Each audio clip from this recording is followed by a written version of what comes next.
Bienvenidos a La Orilla del Miedo. Los saludamos una semana más, en este penúltimo episodio de la temporada 8. Queremos anunciarles que a partir de la 9ª temporada empezaremos a hacer unos cambios. Siempre aprovechamos cada temporada para implementar una o dos cosas. Esperamos contar con su retroalimentación para que nos digan qué les parecen esos cambios. Queremos que este canal sea dinámico y se adapte al gusto de quienes los escuchan, que no se estanque en un solo formato.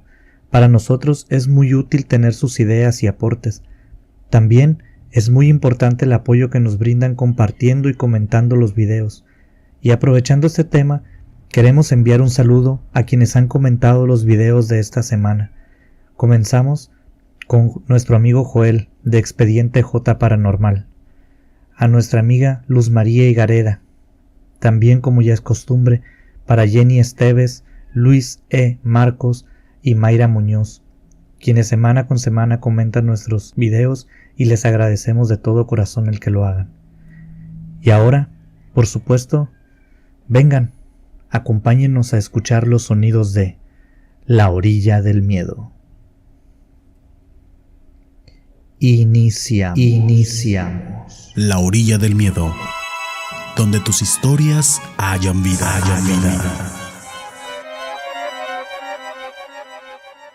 Hola, mi nombre es Lupita. Espero que no les moleste, pero estaré usando nombres que no son reales.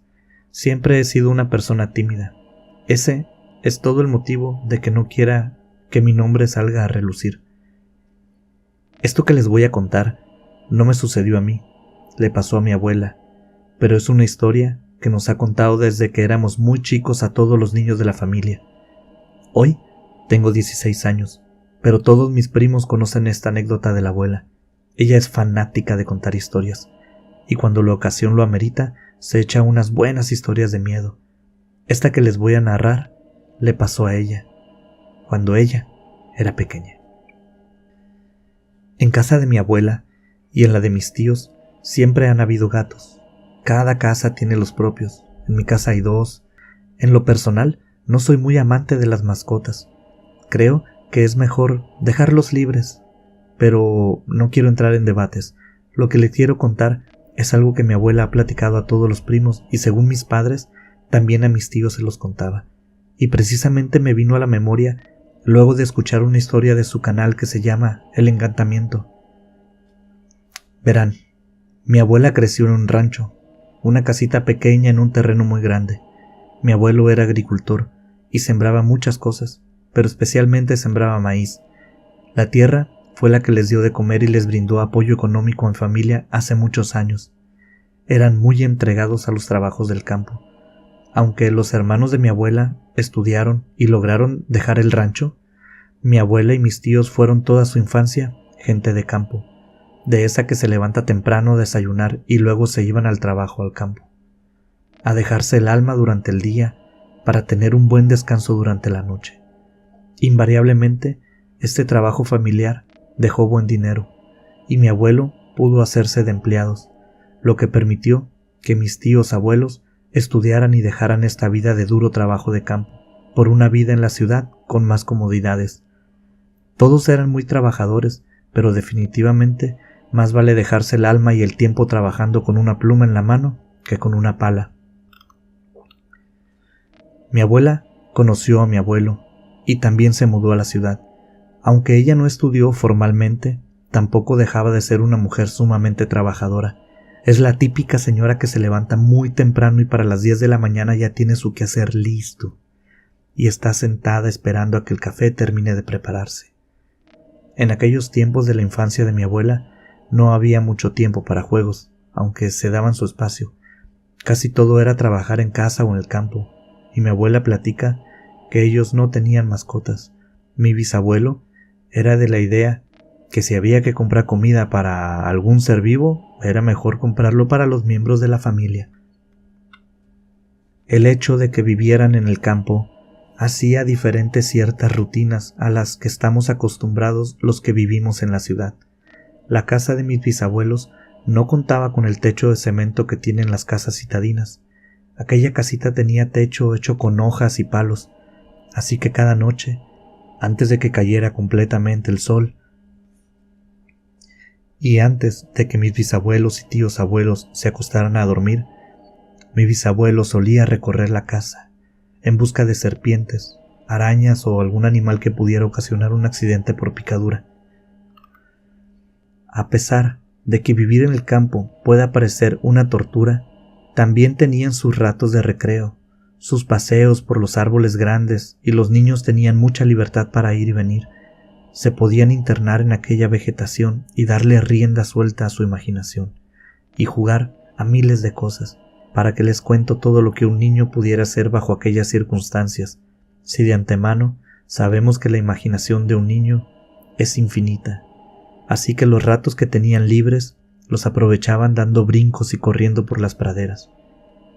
Mi abuela nos platica que entre tantos lugares bonitos que había para jugar, existía un páramo que particularmente les gustaba para ir a jugar, o simplemente acostarse a ver las nubes y encontrarles forma, o a conversar sobre las ideas que pudieran tener, sobre cómo mamá a veces era muy dura con unos y muy alcahueta con otros, o que papá debía descansar más, sobre qué les gustaría hacer cuando crecieran, o simplemente les gustaba ir a jugar a cualquier cosa que se les ocurriera. Era un pequeño campo sin árboles grandes, y era el espacio que a ellos les gustaba para simplemente ir y estar. Mi abuela tiene 3 hermanos mayores. Ella es la más pequeña. El que le seguía se llamaba Jorge. Él ya murió, pero era el que más hacía rondas con mi abuela para jugar. Era, por así decirlo, en aquel rancho aislado, su mejor amigo. Un día, mi abuela y Jorge llegaron a aquel páramo, y entre risas y correteadas encontraron algo muy peculiar. Ellos conocían casi de memoria aquel lugar, lo frecuentaban seguido. Ese páramo era conocido por ellos y nunca se habían percatado de lo que vieron ese día. Era una forma extraña en el suelo, era una especie de círculo hecho de piedras. No era un círculo perfecto, más bien parecía un óvalo, pero estaba hecho de pequeñas piedritas. Era casi seguro que alguien lo había colocado allí, y dentro de aquel círculo había flores, creciendo dentro de aquella figura, muy exacto, adentro de aquella figura, por fuera no, adentro había donde estaban las flores, muy peculiar. Ellos eran personas del campo, no podían haberlo confundido con algo que la naturaleza hubiera creado por sí misma. Ellos conocían bien el páramo y conocían bien cómo se daban las cosas en el campo, por lo que creyeron que sus hermanos mayores habían marcado aquel sitio con alguna finalidad, que habían puesto allí las flores a propósito. Y aquella mente infantil de mi tío Jorge y de mi abuela empezó a volar. De repente se preguntaron si habían dejado algún tesoro enterrado. Quizás sus hermanos estaban guardando algo bajo esa tierra. Quizás habían dejado algo que no querían que los demás encontraran, pero no querían perder su ubicación, entonces lo habían marcado. Aquella idea se les metió en la cabeza. Aquellos hermanos mayores no podían ocultarle nada a la sagaz mente de aquellos 2 pequeños. O por lo menos, eso pensaron los 2 chiquillos. Mi abuela nos cuenta que ella y su hermano Jorge se pusieron a excavar dentro de aquel círculo, donde apenas cabían ella y su hermano adentro. Se metieron al círculo y apenas cabían los 2 sentados con sus piernas recogidas, no era muy grande. Trataron de no romper el círculo de piedras para que no se notara que ellos habían intervenido en aquel espacio, pero empezaron a escarbar aquí un poco, allá otro poco, hasta que dieron con algo. Era un extraño trozo de madera, con forma muy peculiar. Dice mi abuela que era, o por lo menos parecía, un rectángulo, tenía una forma rectangular y que tenía un símbolo extraño tallado. Mi abuela, cuando nos cuenta esto, dibuja aquel símbolo. Les enviaré una foto con la imagen que mi abuela hace en el papel cuando nos cuenta esto, o por lo menos como yo la recuerdo, para que se den una idea de lo que estaba tallado en aquel trozo de madera. Era una especie de vara rectangular, como ya les había dicho, pero en las orillas tenía una transparencia muy bonita. Según mi abuela, tenía los extremos como de color azul, un azul verdoso, y en el centro ese dibujo tan extraño. Pues el caso es que pensaron que ellos habían encontrado el tesoro de sus hermanos y decidieron jugarles una broma.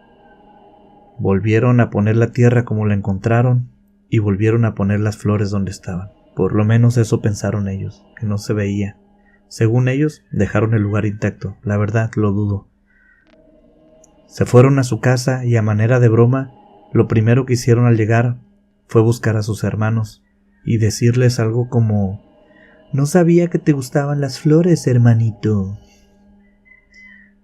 Los hermanos mayores ni los pelaron, pero mi abuela y Jorge sabían que tarde o temprano se darían cuenta de que su preciado tesoro ya había sido secuestrado y no sabrían qué fue lo que pasó. Así que se fueron a dormir como todos los días, después de la revisión de mi bisabuelo, pero guardaron aquella vara de madera en un lugar que solo ellos supieran. Lo metieron bajo la cama de mi abuela. No sé por qué pensaron que si algún día lo buscaban no irían a buscarlo allí, pero insisto, eran niños y eran inocentes. Los días pasaron y la travesura se olvidó. Aquel tesoro quedó abajo de la cama de mi abuela, donde los hermanos menores con el paso del tiempo se olvidaron de ella. Aquello que pretendía ser un juego se quedó esperando la oportunidad de ser jugado. Pero entonces las cosas raras comenzaron y dieron inicio con la llegada de un gato que obviamente no fue bien recibido por mi bisabuelo.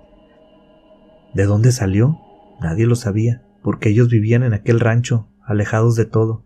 Aquel gato tuvo que haber caminado muchísimo para llegar a la casa, pero el asunto es que llegó, ya estaba allí, instalado, y poco a poco se ganó la confianza de mi bisabuela. Los muchachos nunca le hicieron juego, ni lo pelaron, y tampoco mi abuela. Decía que aquel gato les molestaba mucho. Siempre andaba detrás de ella, y aunque lo sacaba de la casa, el gato volvía a encontrar el modo de entrar. Era muy travieso. En las noches andaba por toda la casa tirando cosas, haciendo ruido. Empezó jugueteando fuera de la casa, pero poco a poco agarró confianza y se fue metiendo. Se pasó al comedor, siempre en las noches empezaba a bufar, a corretear, a brincar, tirando cosas por donde anduviera. De hecho, mi abuelo le empezó a tomar un poco de respeto, porque desde la aparición de aquel felino, los bichos silvestres, los alacranes, las arañas, empezaron a disminuir, y en contra de su voluntad se dio cuenta que no era tan mala idea tener a aquel gato en casa.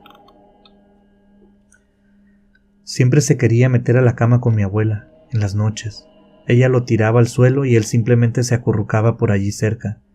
Pero en las noches despertaba a mi abuelita cuando se le subía encima o le brincaba a su cama. Según mi abuela, era muy molesto, muy encajoso. Durante el día se la pasaba olisqueando aquí y allá, pero dice mi abuela que una noche ella estaba dormida. Ella dormía junto a mi tío Jorge, que ya les había contado que era su hermano mayor inmediato. Esa noche en particular, el gato estaba haciendo muchísimo ruido debajo de la cama de mi abuelo. Se escuchaba como si estuviera peleando o algo así, maullidos muy fuertes, bufidos muy agresivos, y se podía escuchar como si estuviera brincando allá abajo. Mis tíos abuelos mayores se despertaron de tanto ruido para ver qué pasaba. Para ese entonces era normal que el gato anduviera dentro de la casa, a pesar de que lo habían sacado al igual que todas las noches. Él siempre encontraba el modo de volver a entrar. A veces estaba por demás sacarlo y se dejaba que durmiera allí en el cuarto. Pero mis tíos mayores se levantaron y llegaron hasta la cama de mi abuela. «¿Qué le pasa a tu gato?», fue lo único que preguntaron. A nadie en especial, solo al aire. Mi abuela dice que su hermano Jorge contestó: «No sé, pero si lo pueden sacar mañana les pago haciendo alguna parte de su trabajo». Con eso tuvieron los hermanos mayores para agacharse y meter la mano abajo de la cama de mi abuela. Ambos estaban buscando a ciegas, con el brazo bajo la cama. Sobra decir que no había electricidad en aquella casita. Cuando entraron los hermanos mayores solo traían una veladora que dejaron puesta en una mesita al lado de la cama de mi abuela. Abajo de la cama de mi abuela se escuchó un solo silencio. Cuando sus hermanos metieron el brazo, el ruido se detuvo totalmente. Solo se podía escuchar la mano de sus hermanos buscando por el suelo, cuando uno de ellos dijo: «¡Ya lo agarré!» y pegó un jalón fuerte hacia afuera. Mi abuela cuenta que su hermano sacó de golpe su brazo y levantó lo que había agarrado como si fuera un trofeo, como en señal de victoria, pero lo que sacó no fue un gato. Mi abuela recuerda que su hermano sacó el brazo muy rápidamente y lo levantó. Traía algo en su mano que se movía muy bruscamente, como si quisiera zafarse. Aquel hermano de mi abuela puso a su presa a la luz de aquella veladora que pobremente alumbraba el cuarto, y lo que se vio no parecía en nada a un gato. Era como un pequeño humano, un humano sin ropa, sin genitales, con una cabeza exageradamente desproporcionada con el tamaño de su cuerpo gordito, de un color gris verdoso, con vellos en todo su cuerpo. Dice mi abuela que cuando lo miró, ella se asustó muchísimo porque no tenía ojos. No eran de color negro ni de ningún color, parecía que solo tuviera piel en donde deberían estar sus ojos. Su hermano también se asustó y lo aventó por los aires. No sabría decirles si intentaba alejarlo o solo se asustó muchísimo y lo aventó por reflejo, pero mi abuela dio un alarido de terror. Su hermano Jorge se levantó rapidísimo de la cama y se paró sobre el colchón. Aquella pequeña criatura cayó al piso y salió corriendo del cuarto, por la puerta. Los hermanos se quedaron quietos. A los pocos segundos llegó mi bisabuela y mi bisabuelo, quienes no daban crédito cuando los muchachos les dijeron lo que había pasado. Los bisabuelos le dijeron que habían visto mal, que seguramente era el gato o algún otro bicho, pero claramente se quedaron incómodos con lo que sucedió. El bisabuelo igual lo sacó de la casa y revisó de nuevo exhaustivamente, completita toda la casa, pero no encontró nada raro. La mañana siguiente, la madre de mi abuela le preguntó a ella sola, la aisló de sus hermanos y le preguntó a ella solita sobre lo que había pasado la noche anterior, y le preguntó que si había pasado algo raro, algo fuera de lo común en su vida. Mi abuela le contó todo, desde la figura extraña que ella guardaba bajo su cama. Le contó que pensaba que era de sus hermanos y dónde la había encontrado. Mi bisabuela le pidió que se lo diera, y mi abuela nunca más volvió a ver aquella figura. Simplemente se la llevó mi bisabuela. Pero dice mi abuela que con el tiempo le contó que algo había venido a reclamar o buscar aquella madera tallada que habían encontrado en el campo, y que con toda seguridad aquel gato llegó al mismo tiempo que aquel ser, quizás siguiéndolo, no lo saben, pero después de esto, en casa de mi familia, siempre, y aunque no les guste, y en todas las casas, tienen gatos. Tenemos la creencia que nos protegen de seres o entidades que nosotros no sabemos que están alrededor nuestro. ¿Qué pasó con aquello que desenterraron del círculo de piedras? Mi abuela nunca lo supo, pero después de esto les prohibieron volver a ir a aquel páramo. Gracias por escuchar un relato más de La Orilla del Miedo, un espacio donde tus historias cobran vida y renacen en cada emisión. Si tienes alguna historia que contarnos, mándanos un correo a laorilladelmiedo@gmail.com. También puedes buscarnos en nuestras redes sociales, en Instagram y Facebook como La Orilla del Miedo. En Twitter, encuéntranos como @Orilla del Miedo. Hasta la próxima. Hasta la próxima.